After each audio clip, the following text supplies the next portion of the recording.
আসসালামু আলাইকুম। দেশ বিদেশে প্রবাসে থাকা রেমিটেন্স যোদ্ধা সহ সকল ভাই বোনকে জান প্রভৃতি ঈদ উল ফিতরের শুভেচ্ছা এবং ঈদ মোবারক। তৃতীয় দিন বন্ধু বান্ধবের সাথে সকালে ঘোরার সময় বন্ধু একজন বলে, চল একটা দোকানে যাই বসি। আরেক বন্ধু বলে, মোজো খাবি নাকি কোকা কোলা খাবি? আমরা সবাই বললাম মোজো খাবো। পরে আমার চোখে পড়ে ফিলিস্তিনের পতাকার চিহ্ন। তারপরে ওটা পড়ে দেখলাম আপনি মজু এক বোতল কিনলে 1 টাকা ফিলিস্তিনের জন্য ত্রাণ হিসাবে ত্রাণের খাতার যাবে। তারপরে ভেবে দেখলাম আসলে কোকা কোলা বয়কট করে মজু খাওয়াটাই বেটার।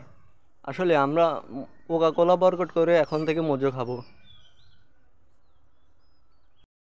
কারণ মজু 1 টাকা, একটা খাইলে 1 টাকা ফিলিস্তিনের জন্য ত্রাণের খাতার যাবে।